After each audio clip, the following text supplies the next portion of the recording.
Buenas noches a todos. A partir de este momento les damos la bienvenida al webinar Algo nuevo para el tratamiento de la diabetes mellitus tipo 2 con 5 fuertes razones. Soy el doctor Ramiro Malagrini y voy a coordinar este webinar. Y queremos, en principio, agradecer la participación de todos los médicos de los distintos países de América Latina que nos acompañan, médicos de Argentina, Bolivia, Paraguay y Ecuador. Durante toda la sesión contarán con un chat privado, el cual pueden localizar en este mismo momento en la esquina inferior derecha de su pantalla, a través del cual podrán enviar sus preguntas y comentarios en el momento que deseen, simplemente escribiendo en el mismo. Los comentarios y preguntas serán recolectados por nuestro equipo de producción para su utilización luego de las disertaciones en la sección de preguntas y respuestas. Les pedimos, por favor, aclarar a cuál de los disertantes va dirigida vuestra pregunta. Nos acompañan hoy como disertantes el señor Nathan Almeida, gerente general de Eurofarma Argentina, el doctor Alejandro Daín, especialista en medicina interna, diabetes y nutrición médica de la Universidad Nacional de Córdoba, Argentina, y el doctor Joao Lindolfo Borges, presidente de la Sociedad de Endocrinología y Metabolismo del Distrito Federal, de la cual fue presidente en el periodo 2019 a 2021, coordinador del Centro de Estudios Clínicos Brasil y fellow del Colegio Americano de Endocrinología. Sin nada más que agregar, daremos comienzo entonces al presente webinar, saludando cordialmente al señor Nathan Almeida, gerente general de Eurofarma Argentina, quien nos brindará unas breves palabras de bienvenida. Le cedo la palabra. Buenos días a todos. Muchas gracias por la participación de todos en este momento muy importante para Eurofarma. Es un honor participar del lanzamiento simultáneo de Suganon en 4 países: Argentina, Bolivia, Ecuador y Paraguay. Presente en 20 países, Eurofarma es una de las compañías farmacéuticas brasileiras que más invierte en innovación. Ofrecemos productos y servicios para mejorar la vida de las personas con calidad, innovación y precio justo en todos los principales segmentos farmacéuticos. Hoy podemos decir que estamos dando un paso más para cumplir con nuestra misión. Eurofarma tiene la satisfacción de poder disponibilizar una opción innovadora para el tratamiento de la diabetes y con exclusividad en toda Latinoamérica. Como toda construcción, para que sea sólida, necesita de una buena base. Base esa que Suganon presenta en 5 pilares que tenemos la oportunidad de ver más adelante. Bueno, muchas gracias por la atención de todos y la presencia de todos en este evento. Presentamos ahora el webinar Algo nuevo para el tratamiento de la diabetes con 5 fuertes razones. Muchas gracias y saludo a todos. Vamos a dar paso ahora a la disertación del doctor Alejandro Daín, especialista en medicina interna, diabetes y nutrición médica de la Universidad Nacional de Córdoba. El tema es diabetes, la pandemia que sigue avanzando, datos globales y en Latinoamérica, herramientas farmacológicas en el tratamiento de personas con diabetes tipo 2. Le cedo la palabra. Bienvenido, doctor Daín. Hola, bienvenidos. Muchas gracias por estar del otro lado de la pantalla en estas nuevas épocas virtuales. Primero que nada, quiero agradecerles a todos ustedes por estar presentes en esta actividad y al laboratorio Eurofarma por haberme invitado a participar en una actividad tan interesante como es el lanzamiento de un nuevo producto. Mi presentación será diabetes tipo 2, una pandemia que sigue avanzando. Estos son la declaración de conflictos de interés. Lo cierto, y que me parece muy importante como para que comencemos a hablar, es reconocer dónde estamos parados hoy en lo que tiene que ver con la proyección de las personas con diabetes para el año 2045. Ustedes seguramente conocen esta edición del Atlas de la Federación Internacional de Diabetes del año pasado, en donde vemos que la situación es bastante preocupante, con un 10% aproximadamente de prevalencia mundial de diabetes, vemos que la proyección para los próximos años en el crecimiento de la cantidad de personas con diabetes en el mundo es del 55%.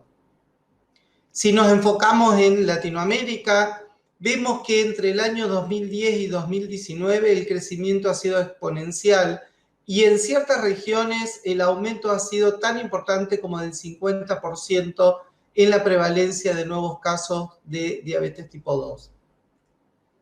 Si vemos particularmente en Argentina, nosotros tenemos en la cuarta encuesta de factores de riesgo publicada en el año 2019 y como ustedes muy bien ven, el aumento ha sido progresivo y exponencial, llegando al 12.7% de la población de la Argentina con algún nivel de alteración de la glucosa, ya siendo glucemias elevadas o diabetes franca.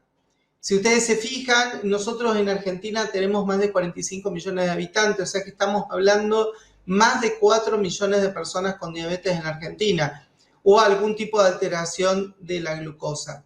Los datos son muy importantes porque si nosotros nos recordamos los datos de la OMS también, sabemos que de la cantidad de personas con diabetes que están expresados en la prevalencia de una determinada región, la mitad de estas personas no saben que tienen diabetes. Y la otra mitad que sí sabe que tienen diabetes, solo la mitad de ellas alcanza los objetivos propuestos. Cuando estos objetivos propuestos se suman al resto de los factores de riesgo como presión arterial, lípidos, dejar de fumar, abandonar el hábito sedentario, etcétera, sabemos que cuando juntamos todos estos factores el objetivo se logra en menos de un 30% de las personas. La diabetes tipo 2 tiene consecuencias sumamente importantes y sabemos que a nivel mundial hoy estimamos más de 400 millones de personas que viven con diabetes y de las cuales el 90% tiene diabetes tipo 2.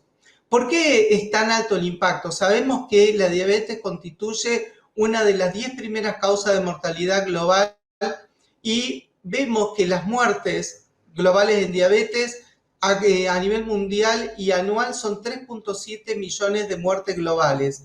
Ahora, ¿por qué es lo importante de esto? El 43% ocurren antes de los 70 años de edad. Ustedes ahí ven cómo se distribuye el 2.2 en el recuadro verde y 1.3, 1.5 en el recuadro en azul. Y vemos cómo la diabetes impacta directamente en la mortalidad global. Entonces, la gran pregunta que nos hacemos es si estamos haciendo todo lo posible para detenerla. Creo que esta es una reflexión que nos deberíamos llevar al consultorio y es fundamental porque frente a estos números, por un lado tan alarmantes y por el otro lado a la obtención de objetivos tan bajos, tanto en el control de la enfermedad como en el control del resto de los factores de riesgo, uno debería hacerse esta pregunta en el consultorio. Entonces, esta pregunta nos lleva directamente a tener en cuenta un concepto fundamental que es el de inercia. Y nosotros hablamos de inercia como aquella propiedad que poseen los cuerpos de oponerse a un cambio de su estado de reposo o movimiento que se encuentran. Esto es muy importante porque el cambio genera un movimiento y debemos estar predispuestos a ese movimiento. Entonces, cuando llevamos este concepto de la inercia clínica, podemos tener en cuenta que la inercia clínica es la identificación de un problema, pero con una acción deficiente, vale decir, con un cambio deficiente frente a la identificación del problema. Entonces, ¿qué deberíamos hacer para vencer la inercia? Yo les propongo 3 puntos fundamentales a tener en cuenta. El primero, que me parece de gran impacto inicial, es reconocer el problema. No podemos cambiar algo si nosotros no lo reconocemos. El segundo es conocer los objetivos hacia dónde vamos, es nuestro plan de ruta. Y el tercero es tomar decisiones acertadas a tiempo. ¿Cuándo doblo? ¿Me conviene parar frente a la tormenta? ¿Me conviene guardar el auto porque cae granizo? Etcétera. Entonces, vamos a tratar de resolver estos 3 puntos que me parecen fundamentales para vencer la inercia. Vamos con el primero. Vamos a reconocer el problema. Cuando hablamos de reconocer el problema, pese a que nos cueste como equipo de salud, el 50% de las causas de inercia son debidas a decisiones del equipo de salud. Esto es fundamental, porque muchas veces confundimos inercia con falta de adherencia del paciente. Por supuesto, la peor combinación sería un equipo de salud con inercia clínica, con pacientes no adherentes, e inclusive si le sumamos las alteraciones debidas del sistema de salud, ya sería la tormenta perfecta. Pero lo cierto es que el 50% de las causas son nuestra responsabilidad.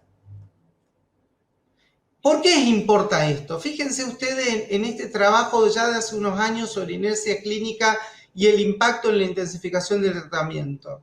¿Cuándo reconocemos nosotros la primera hemoglobina glicosilada alterada? Habitualmente con el diagnóstico, recordando que el diagnóstico se hace en la mitad de la población de personas que tienen diabetes por su cuadro insidioso y muchas veces asintomático de inicio. Ahora bien, cuando tenemos la segunda glicosilada alterada, empieza el problema. ¿Por qué empieza el problema? Porque empieza el problema por el tiempo, por un lado, que pasa entre la primera y la segunda glicosilada y glicosiladas subsiguientes.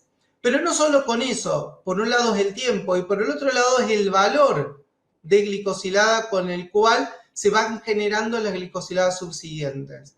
Eso lleva a una hiperglucemia sostenida tras de esta primera glicosilada fuera del objetivo. Y esta glucotoxicidad persistente, que también lo vamos a conocer como legado glucémico, impacta directamente en la morbimortalidad cardiovascular, como ya les voy a mostrar.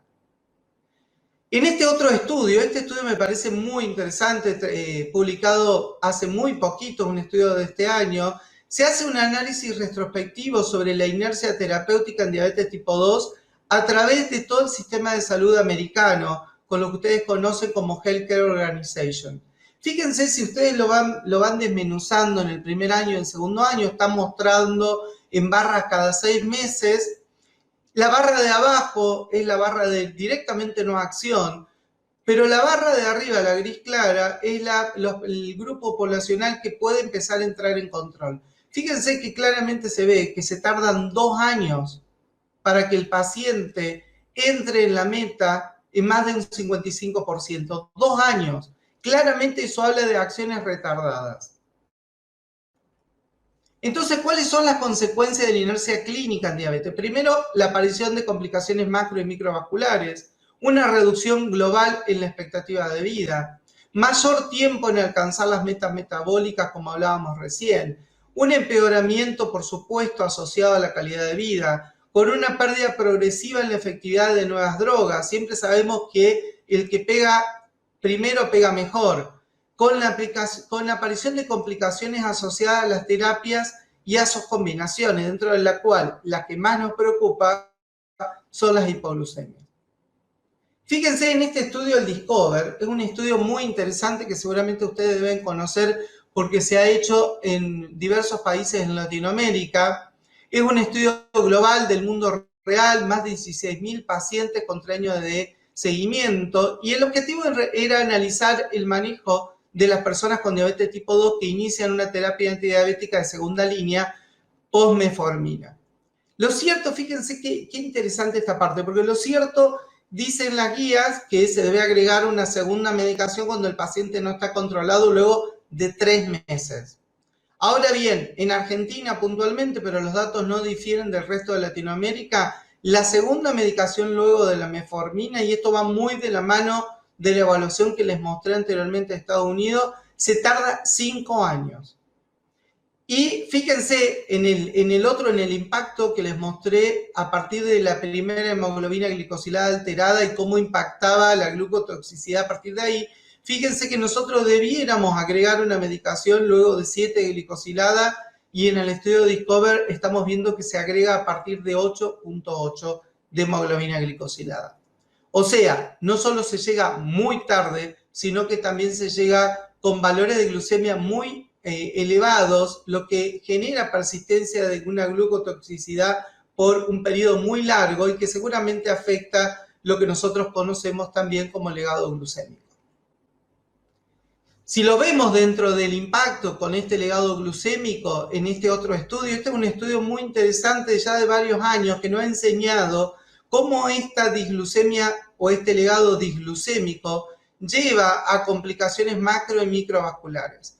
Cuando lo vemos en el transcurso de este estudio en 60 meses sostenido con hemoglobinas glicosiladas por encima del objetivo, el aumento de riesgo de infarto agudo de miocardio fue del 67%, el de eventos cerebrovasculares 51% y los eventos combinados totales del 62% a los 5 años. O sea que si nosotros tomamos, por ejemplo, un paciente tipo Juancito, que inicia su diabetes en forma insidiosa y que se da cuenta que es diabético por un examen de salud complementario porque se iba a operar, por ejemplo, de la vesícula, y tardamos 5 años. Él se diagnostica a los 52, 57 años, va a un control de laboratorio y tiene una hemoglobina glicosilada del 9%, como mostró el Discover, y recién a los 5 años empezamos a tomar algún tipo de acción.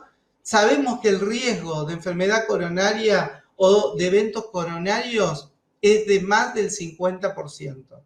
Esto es un dato no menor a tener en cuenta en nuestra práctica. Muy bien, vamos a tratar de responder la segunda pregunta de conocer los objetivos, fundamental.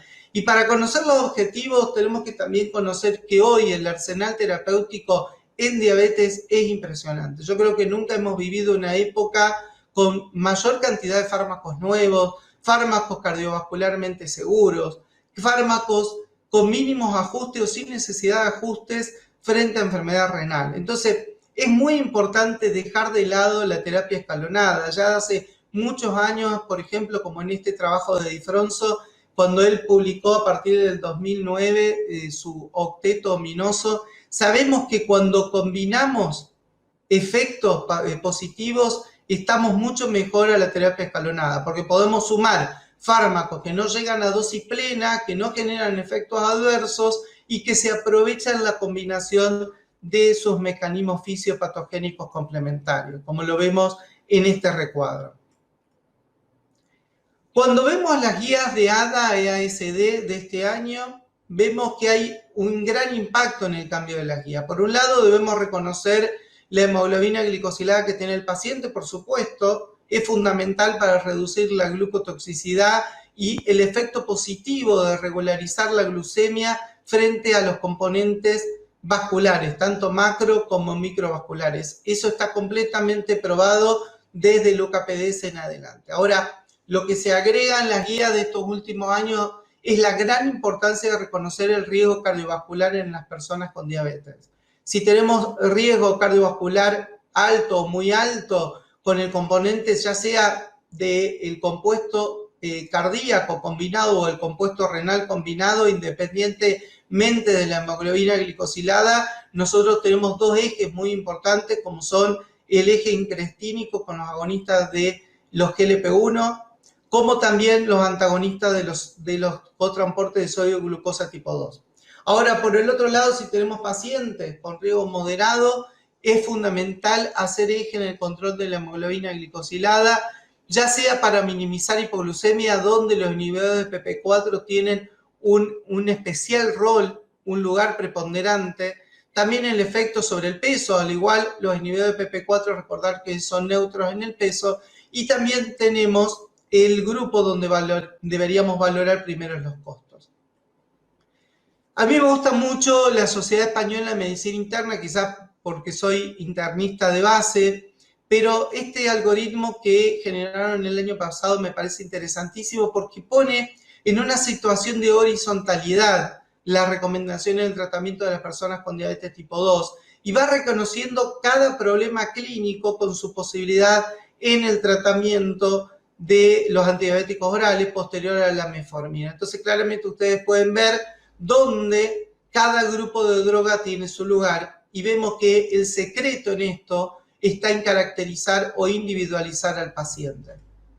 Y si a su vez vemos el control de la hemoglobina glicosilada, el control glucémico, dentro del encuadre integral del tratamiento de las personas con diabetes, esto es fundamental. Tenemos que salir de nuestro rol de glucemiólogos para ser médicos diabetólogos o médicos endocrinólogos o médicos clínicos que trabajan con personas con diabetes. Y dentro del cuadro global, ver luego de la modificación del estilo de vida y del objetivo terapéutico individualizado y de la metformina, de acuerdo a cuán lejos estemos de nuestro target, qué grupo de fármaco debiéramos agregar, siempre teniendo en cuenta por lo que hablamos anteriormente de la inercia clínica, haciéndolo a tiempo. Acuérdense que esto lo tenemos que verificar cada 3 meses y tenemos que lograr en la gran mayoría de nuestros pacientes una glicosilada por debajo del 7%. Si no lo logramos, debemos empezar a titular las drogas con tal de lograrlo, siempre teniendo en cuenta drogas seguras, con bajo potencial de hipoglucemia y que sobre todo tengan un impacto de neutralidad o positividad en lo que tiene que ver con el riesgo cardiovascular. Muy bien, la tercera pregunta, tomar decisiones a tiempo, ¿sí? A ponernos a resguardo si viene el granizo a tiempo. Y verdaderamente hoy contamos con medicación segura y efectiva en diabetes, y los inhibidores de la dipeptidilpeptidasa 4 tienen un lugar muy interesante en las guías actuales. Si nosotros vamos de vuelta a la guía de la Sociedad Americana de Diabetes, vemos que en los pacientes que tienen alto o muy alto riesgo cardiovascular, los inhibidores de PP4 podrían ser una tercera línea sin ningún tipo de problema, luego de la metformina, luego del agonista GLP-1 o de los inhibidores de los cotransportes de sodio y glucosa tipo 2. Si el paciente no tiene enfermedad cardiovascular ni tiene enfermedad renal, es un paciente de moderado riesgo, es la droga de elección luego de la metformina para evitar hipoglucemias, son neutros con respecto al peso y los costos son muy variables de acuerdo a la región. Nosotros, por lo menos en Argentina, los inhibidores de PP4 son reconocidos hoy prácticamente por todas las obras sociales con una muy buena cobertura. Lo cierto es que los inhibidores de PP4 son seguros cardiovascularmente, tienen bajo riesgo de hipoglucemia.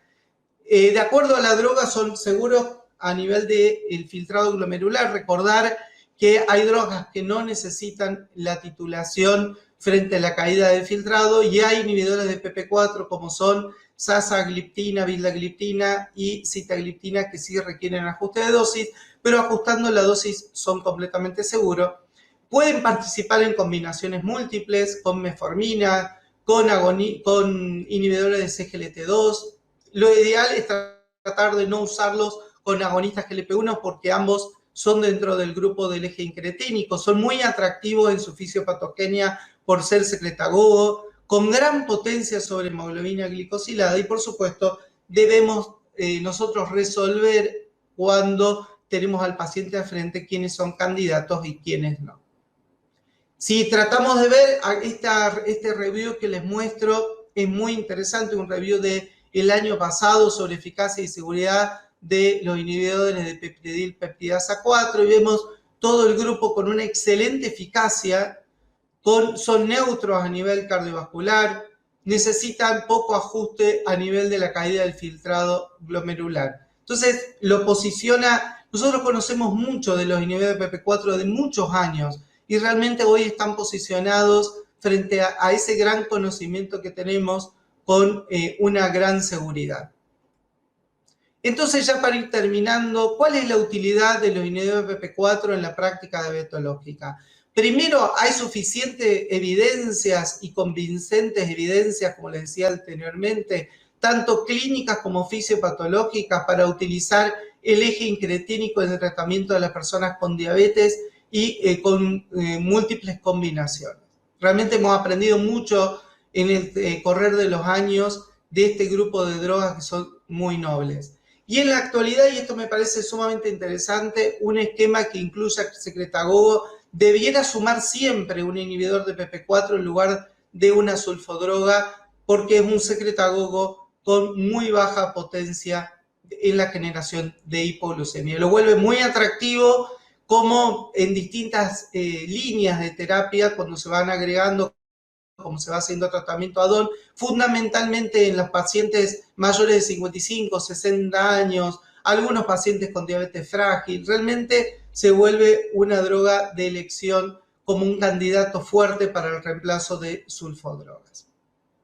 Entonces, ya para terminar, un resumen de los beneficios de los inhibidores de dipeptidil peptidasa 4, su gran potencia sobre hemoglobina glicosilada, con bajo riesgo de hipoglucemias, como venimos hablando. Pueden formar combinaciones diversas con otros antidiabéticos orales e inclusive con insulina. Son cardiovascularmente seguros. Tiene un efecto secretagogo sin aumento de peso. Y luego de la metformina, es muy importante tenerlo en cuenta quizás como una categoría indicada en pacientes en los que se necesite evitar hipoglucemias. Muchísimas gracias por vuestra atención y luego de la siguiente conferencia los acompañaremos en la sección de preguntas y respuestas. Muchas gracias nuevamente. Los invitamos a enviarnos vuestras preguntas mediante el chat que se encuentra en la esquina inferior derecha de sus pantallas, aclarando hacia cuál de los profesionales está dirigida. Damos a continuación la bienvenida al doctor Borges, quien nos acompaña desde Brasil. Les recordamos que el doctor Borges es presidente de la Sociedad de Endocrinología y Metabolismo del Distrito Federal en el periodo 2019-2021, coordinador del Centro de Estudios Clínicos de Brasil y fellow del Colegio Americano de Endocrinología. El tema es evogliptina, un nuevo inhibidor de DPP4 en Latinoamérica. Adelante, doctor Borges.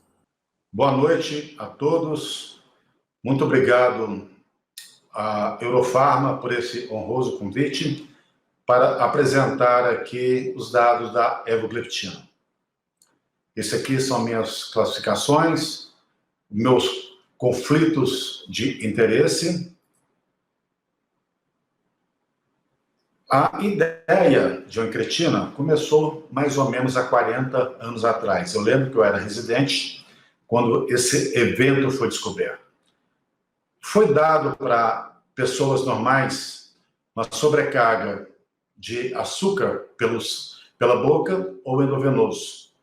O resultado que se viu nisso, que a concentração de insulina era maior naqueles que tiveram a sobrecarga de açúcar pela boca. Isso, na época, foi uma surpresa muito grande para as pessoas, né? E foi descrito como um efeito incretina, ou seja, o hormônio gastrointestinal fazia haver essa diferença. E daí veio o nome, né? Intestinal Secretion Insulin. O que acontece? Qual o papel das incretinas na homeostase normal da glicose, né? Quando a pessoa se alimenta, há um acréscimo de GIP ou GLP-1, que é liberado do intestino delgado. Isso, através das células betas, estimula a secreção de insulina, aumenta a captação de glicose e, através das células alfa, diminui a secreção de glucagon e diminui a produção de glicose através do fígado. E existem umas enzimas chamadas enzimas DPP4 que quebram as incretinas. As incretinas têm uma meia-vida muito curta. O que acontece em diabéticos, né? Então, diabéticos há um efeito diminuído de incretinas e também uma quantidade menor de incretinas. Em adultos com diabetes tipo 2, as incretinas estão liberadas, mas a quantidade delas é diminuída e a força, a potência delas também é diminuída.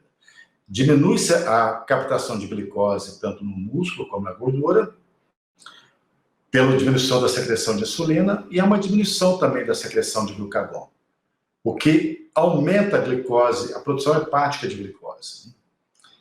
E, novamente, o estímulo das células pancreáticas, tanto células betas e alfas, está diminuído.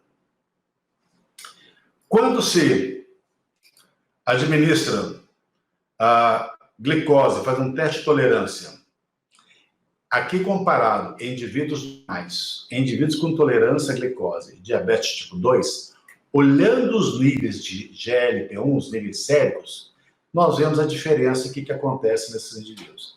Aqui está a resposta, os níveis de GLP-1 em amarelo, até 240 minutos, intermediário com os indivíduos com intolerância à glicose, e aqui em azul escuro no indivíduo com diabetes tipo 2. Ou seja, novamente reforçando, os indivíduos com diabetes têm menor nível de incretinas e a força dessas incretinas é menor do que indivíduos normais, né? A potência dessas incretinas. E nós temos então um outro problema aqui, né, que é uma enzima chamada DPP4. Essa enzima, ela bloqueia, ela degrada, na verdade, o GLP-1 em poucos minutos. Em poucos minutos, 80% dela está bloqueada, está desintegrada, né? Deixa inativa. Então, nós precisamos de alguma coisa a mais para manter esse GLP-1. O ACE publicou, em 2019, essas orientações sobre segurança e eficácia das várias drogas para diabetes. E a única classe que se mostrou totalmente segura e neutra sobre vários aspectos metabólicos foram as incretinas. Segura em vários aspectos metabólicos, né? Por exemplo, em relação à hipoglicemia, é neutra, em relação a peso é neutro, em relação ao efeito gastrointestinal, algumas incretinas precisam de reajuste, linagliptina era uma exceção. Em relação aos efeitos gastrointestinais, como náusea, vômito, diarreia, constipação, é neutro. Quanto ao evento cardiovascular, parece que ter um efeito protetor. Em relação à massa óssea, porque alguns antidiabéticos levam à perda óssea, são neutros, e cetoacidose são neutros.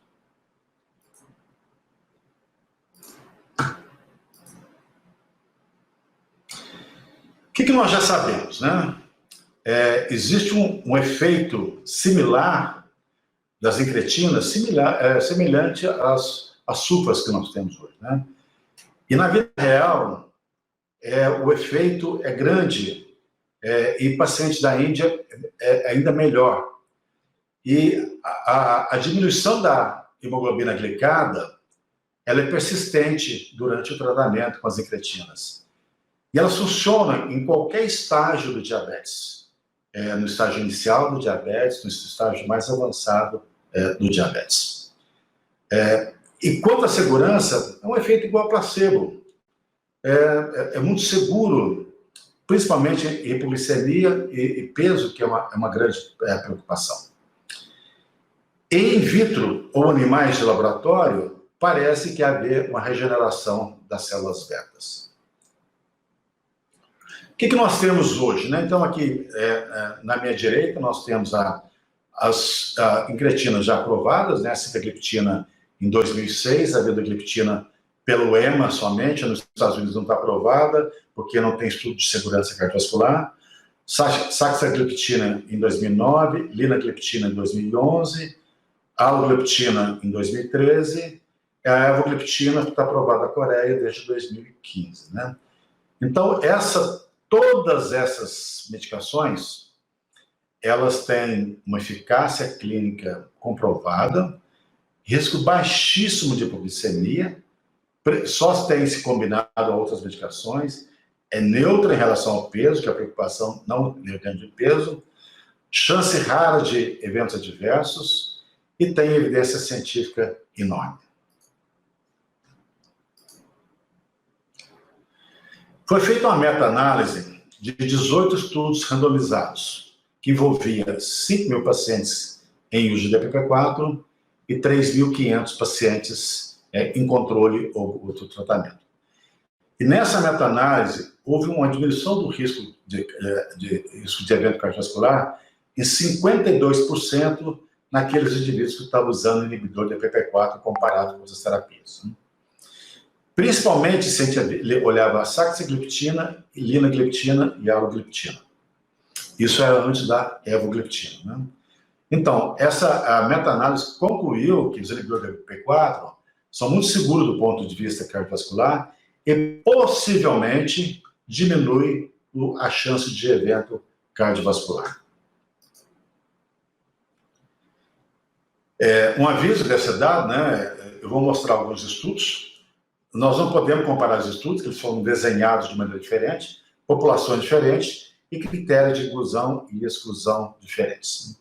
Nós temos aqui 5 estudos diferentes, né? Eu participei com a minha equipe aqui de 3 estudos, do SECUR, do Examine e do TICOS. Se nós olharmos, por exemplo, esses 3 estudos, né? O número de pacientes varia muito, né? Varia de 16 mil para 5 mil. O número de MACEs, que é o eventos cardiovasculares importantes, pode ser 3 pontos, 4 pontos, né? Varia muito. O número de eventos para terminar o estudo variou muito também. Aqui nós temos 1.300, nós temos um com 650. E o tempo de follow-up mudou muito, né? Então, Carolina foi de 6 pontos, quase 7 anos, enquanto que o Examine foi 1 ano e meio, né? Então, por isso, a gente não pode comparar estudos, né? Então, chegou aqui a nossa... a droga que nós estamos apresentando hoje, né? A evogliptina, ela era chamada, antes de ter o nome, de DA1229, é um derivado da piperazina, é um inibidor reversível, muito potente, muito seletivo do DPP4, muitos estudos in vitro e in vivo para modelos animais, em termos de eficácia e segurança, e tem estudos que eu vou mostrar, estudos randomizados em fase 2 e em fase 3, na Coreia do Sul, e outros estudos também que eu vou mostrar aqui. É uma droga que tem um potencial muito baixo para interação com outros medicamentos. E a evogliptina foi aprovada na Coreia do Sul em 2015, e na Índia, e na Rússia, e agora nós vamos ter aprovação na América Latina, e parece que nós temos aprovação também, isso eu não tenho certeza, na Azerbaijão. Todos os inibidores da PP4 são iguais? Não. Depende de onde eles se ligam, do binding sites. Nós precisamos ter obrigatoriamente ligação em S1 e S2. O S2 extensive, ou S1 prime e S2 prime, eles adicionam um efeito maior. Então, a evogliptina tem 6.000 vezes mais potência quando comparado com o DPP8 e o DPP9, e 20 vezes mais potente quando comparado com o DPP1 e 2 humano.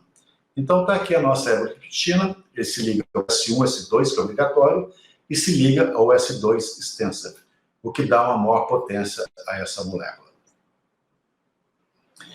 Primeiro estudo de fase 1, primeiro estudo em humanos, né? Então, é um estudo que foi dose dependente, né? O efeito é dose dependente, a meia-vida foi de 32 horas e meia a 40 horas, e o muito importante aqui, não tinha efeito de alimentos, né? Podia ser antes, depois, que não havia qualquer diferença, né? E foi seguro em qualquer dose, né? Se for dado a dose simples ascendente ou múltiplas doses ascendentes, né? E todos os efeitos foram muito leves. Então, as doses de 2,5, 5 e 10 miligramas foram selecionados para a fase 2 do estudo. A fase 2, bom, concluindo aí da fase 1, né?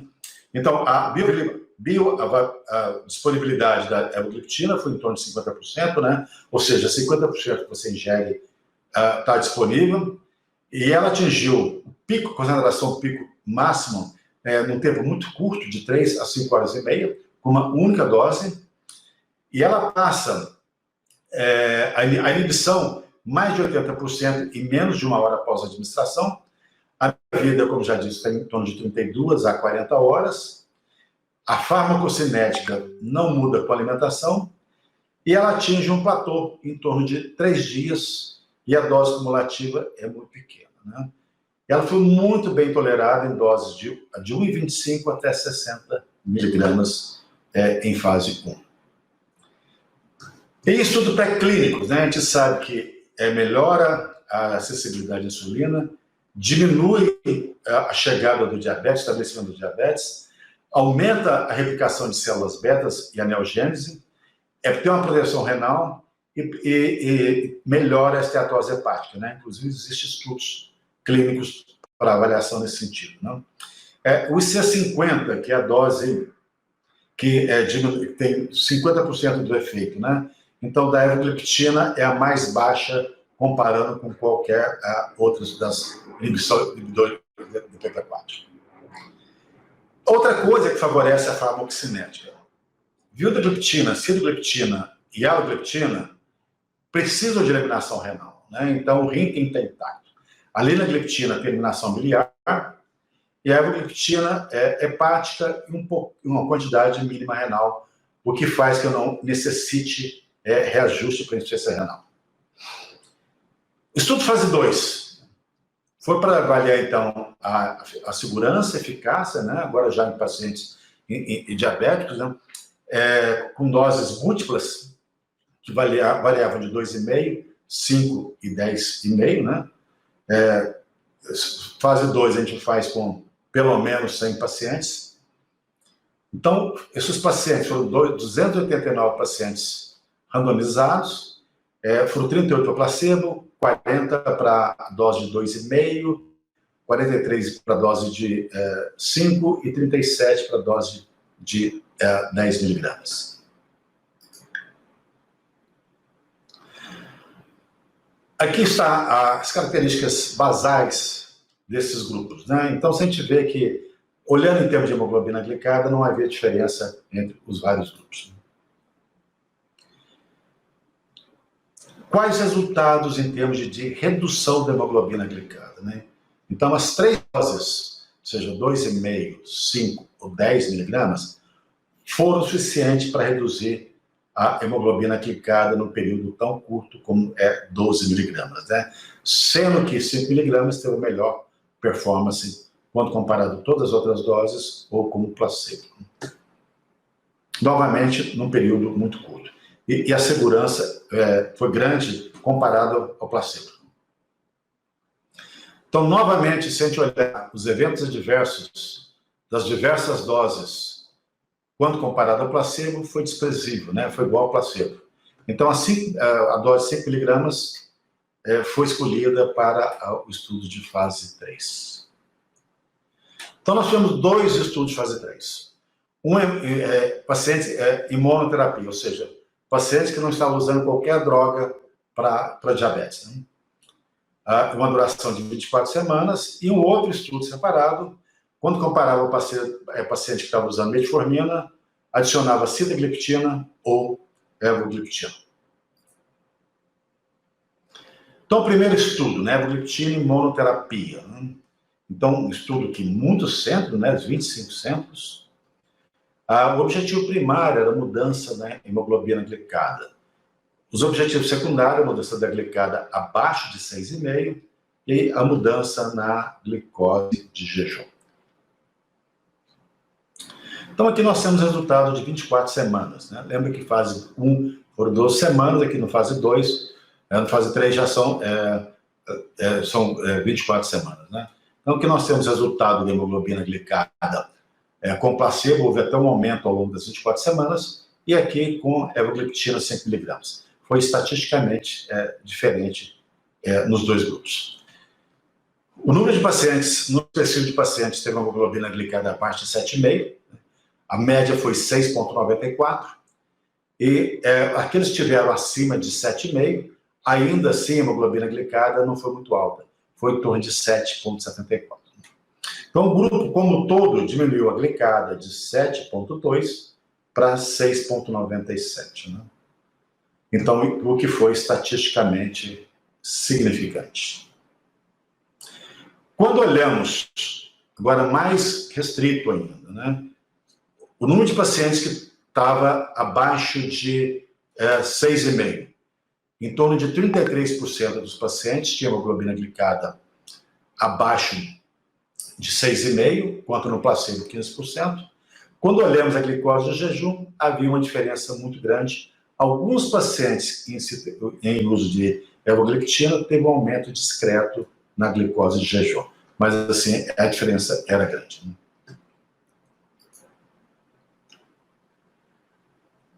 Em termos de reação adversa, né? É uma reação adversa, não havia diferença. Nós tivemos um episódio de hipoglicemia que acredita-se que não tenha sido por causa da droga ativa, né? Nós tivemos eventos adversos em 33% do paciente com evogliptina e 35% no grupo placebo, né?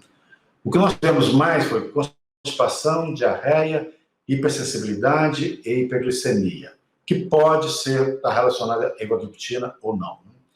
E nenhum evento adverso sério teve com a evogliptina.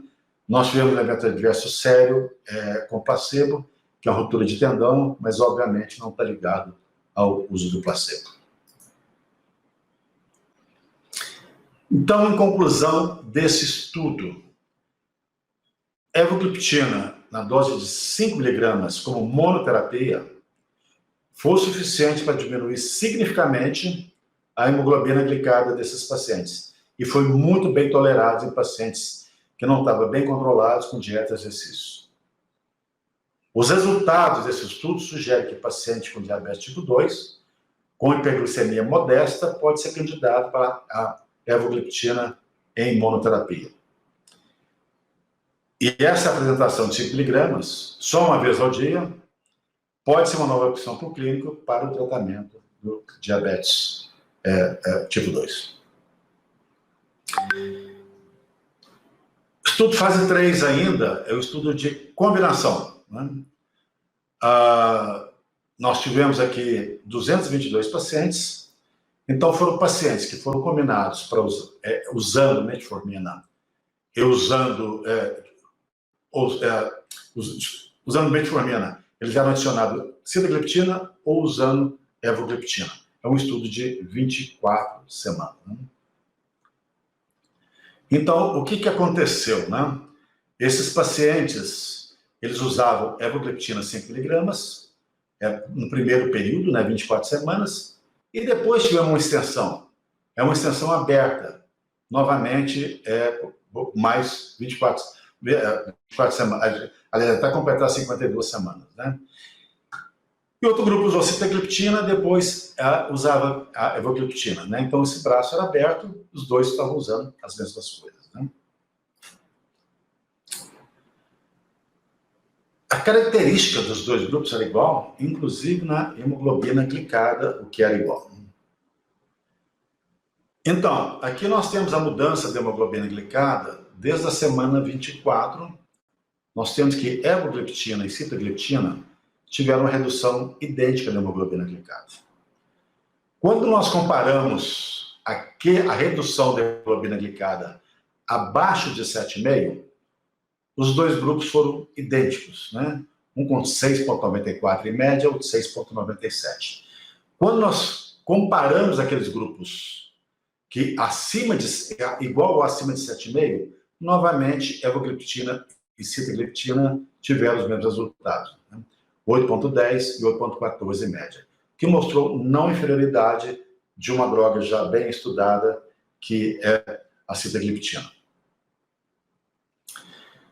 Quando olhamos a extensão, nós vemos, primeiro, o grupo que era a evogliptina e continuou sendo a evogliptina, teve uma diminuição sustentada da hemoglobina glicada, e aqueles que mudaram de sitagliptina para evogliptina também tiveram um resultado da hemoglobina glicada praticamente idêntico. Então, em conclusão, a evogliptina, quando adicionada em pacientes que já tinham metformina, melhorou o controle glicêmico e foi não inferior à sitagliptina. E foi muito bem tolerado em pacientes com diabetes tipo 2 que não estavam controlados com a terapia padrão, que é metformina sozinha. Foi feito um estudo para avaliar a interação de evogliptina com metformina. Foi avaliado a farmacocinética e a farmacodinâmica da evogliptina e metformina sozinhos ou combinados em múltiplas doses. Foi um estudo randomizado, open label, de 3 níveis de tratamento, com 36 pacientes, né? Em resumo, a co-administração de múltiplas doses de evogliptina e metformina não alterou a farmacocinética de qualquer uma dessas drogas. Um estudo muito importante, porque nós só tínhamos resultados na Coreia, né, na Coreia do Sul. Então foi feito o estudo Evolution na Índia, que parece um dos fase 3 da Coreia do Sul. Né? Então, era um estudo de 24 semanas, duplo cego, de não inferioridade, em pacientes que já estavam usando metformina, eles tomavam evogliptina ou sitagliptina. O endpoint primário era ver a hemoglobina glicada, o secundário, a hemoglobina glicada com 24 semanas, aqueles pacientes que atingiam a hemoglobina glicada abaixo de 7, a mudança da glicose de jejum, da glicose pós-prandial e do peso. O que nós vemos, né? Então está aqui o resultado com a hemogliptina antes, da hemoglobina glicada antes e após o tratamento, com 12 semanas, e da sitagliptina também nesse período. Né? Então, assim, o começo e a mudança foi idêntico. Quando nós olhamos aqui 7 parâmetros, a mudança da hemoglobina glicada com 24 semanas, o número de pacientes que atingiam a hemoglobina glicada abaixo de 7% na semana 12, aqueles que atingiram abaixo de 7% na semana 24, a glicose de jejum na semana 12 e a glicose de jejum na semana 24, a diferença da glicose pós-prandial na semana 12 e 24. Se nós olharmos todos esses itens, haviam pequenas diferenças, mas não eram estatisticamente significantes. Né? Então, evogliptina, em comparação com metformina, foi bem tolerado e sem preocupação, e foi não inferior à sitagliptina. Aí foi usado o Evolution no Brasil, do qual participei.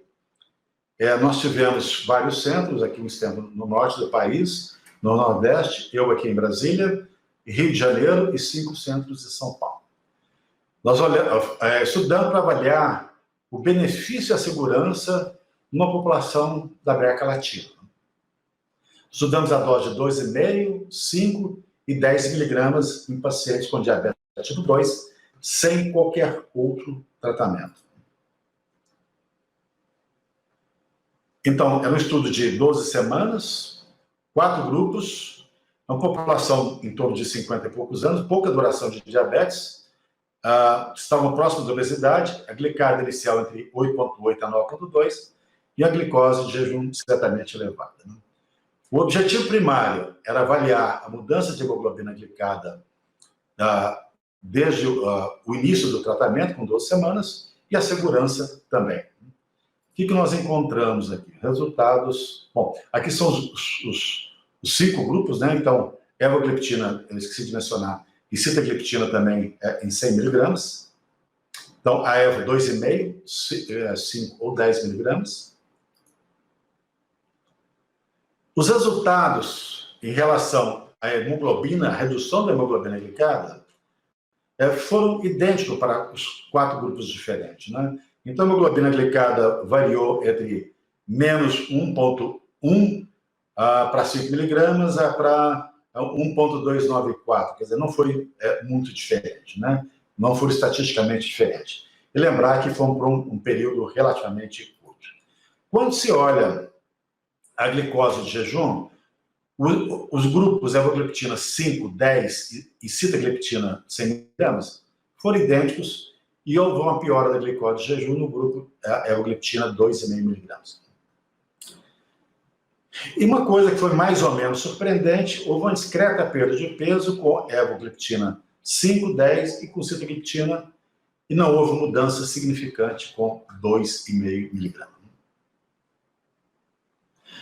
Em termos de segurança, olhando os números de efeitos adversos sérios, a incidência de eventos adversos que precisou de tratamento e a incidência de eventos adversos que necessitou a descontinuação permanente da medicação do estudo não foi diferente entre os vários grupos. Né? Se olharmos eventos adversos um por um, talvez os 5 miligramas tenham tido mais dor de cabeça e o 2,5 miligramas ela tem uma GT um pouquinho mais elevada. Mas o número é muito pequeno de pacientes que teve isso, então concluímos que isso era uma coisa casual do momento, não ligada à medicação. Então, em termos de conclusão para esse estudo, a hemoglobina glicada reduziu em todos os grupos, comparando com o resultado basal, num período curto, né, só 12 semanas, e a redução de mais de 1%, houve uma redução de mais de 1% em todos os grupos, e foi superior a estudos reportados anteriormente, eu até mostrei aqui, em monoterapia. A glicose de jejum diminuiu em todos os grupos, exceto a evogliptina 2,5. Houve uma diminuição do peso em todos os grupos, exceto a evogliptina 2,5. E esse resultado com a evogliptina 5 miligramas foi endossado pelos benefícios na diminuição da hemoglobina glicada e da redução da glicose de jejum. Esse foi um estudo bridge, um estudo de ponte, para validar dados que já tinham sido feitos na Coreia, depois feito na Índia, com uma população diferente, uma população latino-americana. Um estudo muito interessante veio depois, que é o Evergreen. Um estudo de 12 semanas, com extensão de mais 12 semanas, em pacientes que tinham glicada entre 7,5 a 10, foi comparado o estudo da linagliptina com a evogliptina. O objetivo primário era avaliar a hemoglobina glicada 12 e 24 semanas. Então, aqui nós temos, em rosa, o resultado da diminuição da evogliptina, da hemoglobina glicada, a evogliptina com 12 semanas, e em cinza, da linagliptina com 12 semanas. Né? Então, a evogliptina foi um pouquinho mais potente, mas não foi significante. Né? Foi um estudo de não inferioridade. Esses pacientes, depois, eles foi quebrado o cego e todos foram para um estudo aberto com evogliptina somente 5 miligramas ao dia por mais 12 semanas. Parecendo um estudo que já mostrei anteriormente. E o que se viu, os pacientes que estavam em evogliptina e continuaram a evogliptina, teve uma diminuição maior, uma redução maior nos níveis de hemoglobina glicada, do que aqueles que começaram com linagliptina e depois foram trocados para evogliptina. Foi feita a monitorização contínua desses dois grupos e não houve, foi não inferior a evogliptina comparado com a linagliptina também. Quando olhamos os níveis de hemoglobina glicada, a porcentagem que chegou abaixo de 7 ou abaixo de 6,5, então aqueles que começaram do começo ao fim com a evogliptina, teve a chance de diminuição maior da hemoglobina glicada. Então, de 80% deles chegaram abaixo de 7. E 71% aqueles que estavam em lina e passaram para evo. E aqueles que tinham, então, a glicada mais baixa ainda, né, 6,5, isso é muito raro achar nos diabéticos, né? Então, 48% daqueles que começaram com a evogliptina desde o começo tiveram uma redução da hemoglobina glicada abaixo de 6,5, comparado com aqueles que iniciaram com a linagliptina, que chegou a 40,7. E, finalmente, esses estudos todos nós precisamos de um estudo de segurança cardiovascular, né? Então, foi um estudo para avaliar não só a evogliptina, a segurança cardiovascular dos inibidores do PP4, foi um estudo usando o banco de dados da Coreia, um estudo de um provedor de saúde, entre 2014 a 2018. Então, se comparou as inibidores da PP4 em uso na Coreia com uma SUFA. O que foram os achados? Né? Então, aqui, evogliptina versus glibepirida.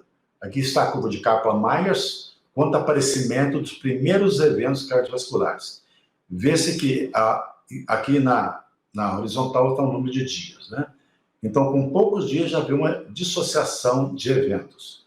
sendo que a glimpirida tem um risco cardiovascular maior do que a evogliptina. E se nota que a partir de entre 5 a 6 anos de tratamento, que a evogliptina entra praticamente num platô, ou seja, não aparecem novos eventos cardiovasculares, né? Com certeza, com o tempo, isso vai aparecer. Quando focamos aqui nos eventos cerebrovasculares, os inibidores de DPP-4, de uma certa maneira, no global, eles foram protetores, mas o que foi protetor mesmo foi a evogliptina, um pouco sitagliptina, que são muito parecidos, né? A linagliptina foi neutro e gemagliptina, que nós não temos aqui, também foi neutro, né? Então, mostrou mais uma vez a segurança cardiovascular da evogliptina. Então, o que são assim, os pontos altos da evogliptina, né? É uma droga muito potente, muito seletiva. O IC80 é em torno de 4 nanomols, sitagliptina, que está próxima, é em torno de 80. Tem uma eficácia comparável a sitagliptina e linagliptina, nós temos vários estudos que eu mostrei. É neutro em relação ao peso. Tem um potencial mínimo para interação de drogas, né? E é muito seguro em paciente com disfunção renal. Então, a priori, não necessita reajuste de dose, né? Então, em resumo, evogliptina, na dose única de 5 miligramas, é muito potente. Já foi estudado em várias populações, Coreia do Sul, na Rússia, Azerbaijão e na Índia, e agora na população latino-americana. O risco é desprezível para a hipoglicemia. Não precisa de ajuste em pacientes com insuficiência renal. É uma inovação de mais de 10 anos que tem aí inúmeras publicações. Então, é uma indicação muito segura, comparável a placebo, e ele tem o menor IC50 da classe de DPP-4. Então, essa é a mensagem que eu quero deixar para vocês. Com isso, eu quero agradecer a todos e deixo aqui o meu endereço eletrônico, se alguém quiser fazer contato. Mais uma vez, muito obrigado a todos. Gracias, doctor Borges, por su disertación. Vamos a comenzar a continuación la sesión de preguntas y respuestas. Ambos disertantes prenden cámara y micrófono para responder las preguntas del público asistente. Vamos a comenzar, en este caso, para el doctor Daín. Doctor Daín, ¿cuál es el paciente ideal para indicar evogliptina? Bueno, muchísimas gracias por la moderación, por la pregunta.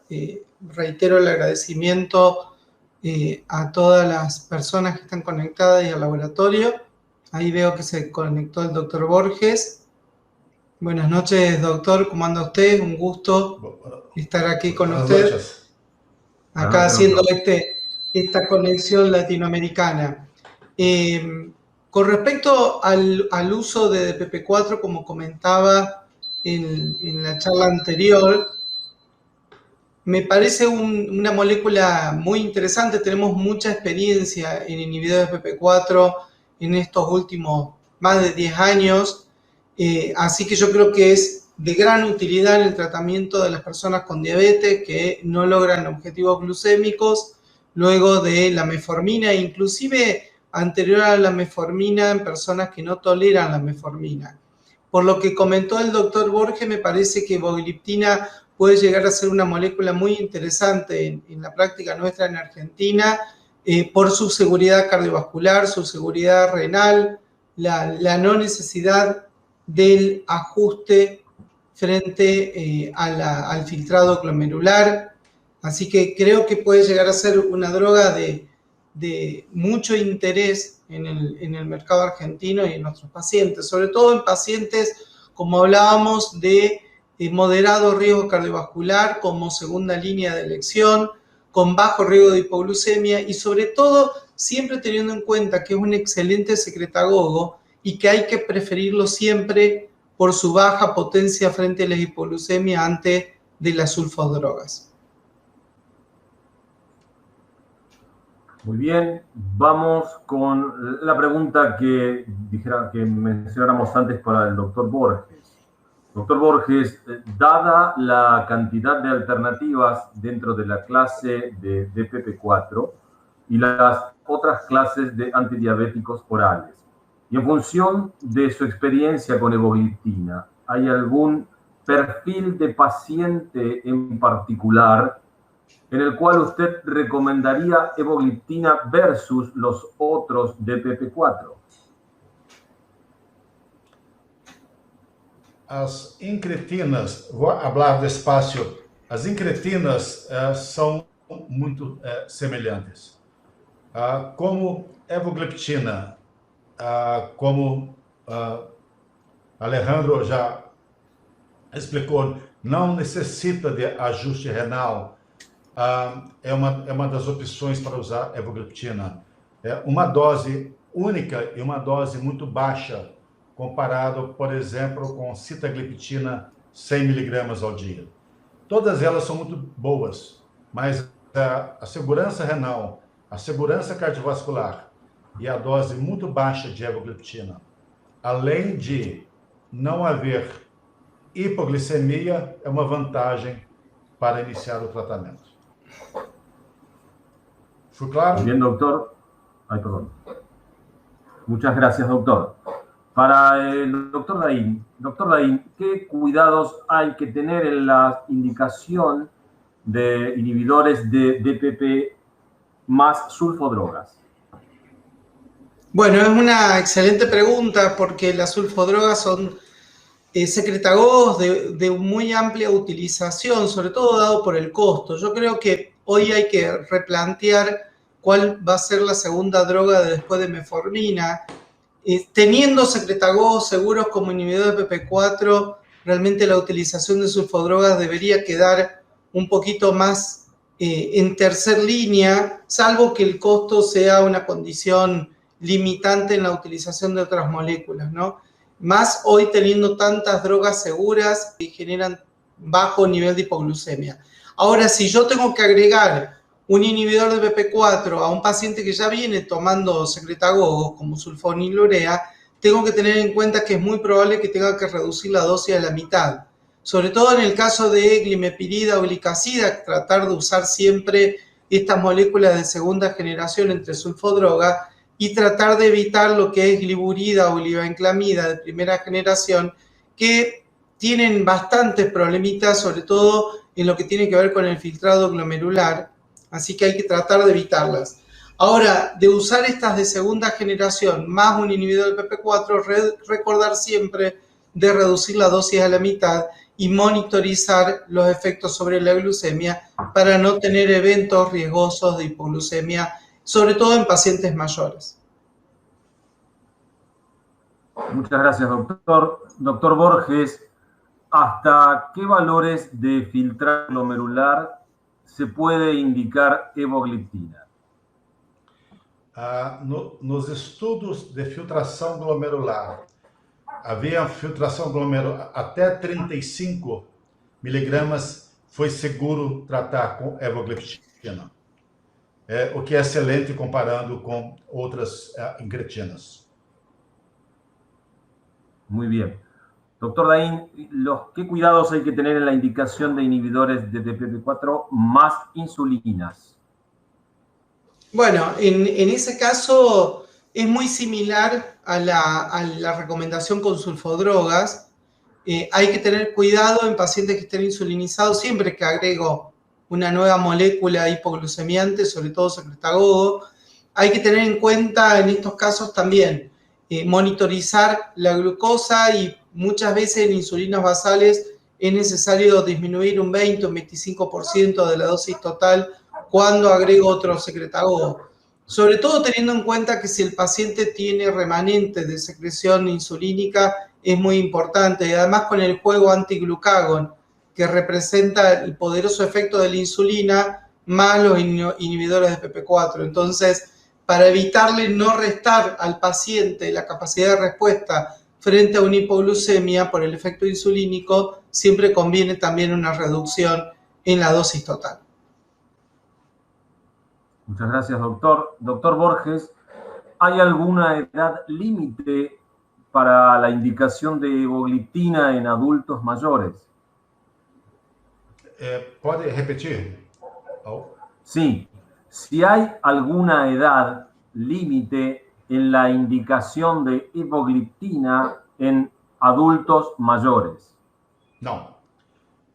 Os estudos mostram que a evogliptina funcionou muito bem, foi muito potente em diabéticos que iniciaram o diabetes ou que já têm muito tempo de diabetes, em pessoas mais jovens e em pessoas mais idosas.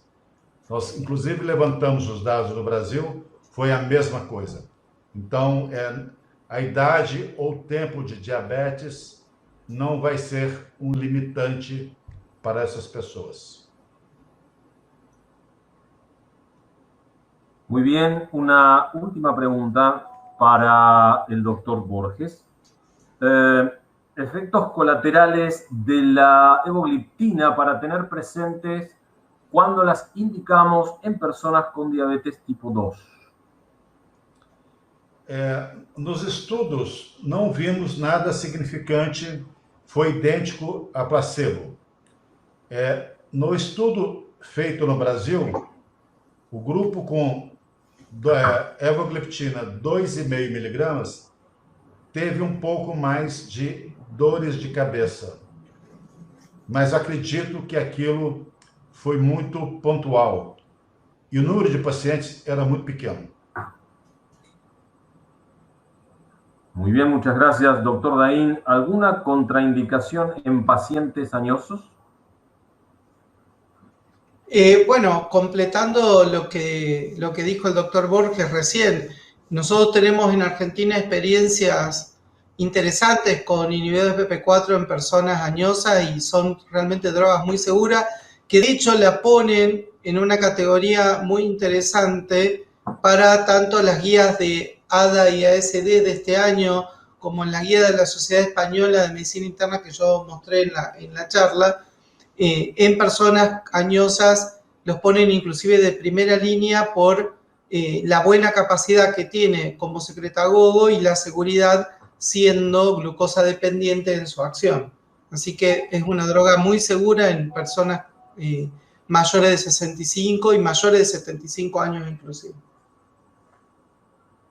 Doctor Borges, ¿se comprobó algún efecto antiapoptosis en fases 1 o 2? Não. Não foram feitos estudos para avaliar a ação anti-apoptose. Foram feitos estudos in vitro que demonstrou como outras incretinas. Todas elas foram muito semelhantes, mas nada em seres humanos, em pacientes, em diabéticos. Muy bien. ¿Hay estudios hechos con protección cardiovascular? Não foi feito um estudo com pacientes em risco cardiovascular.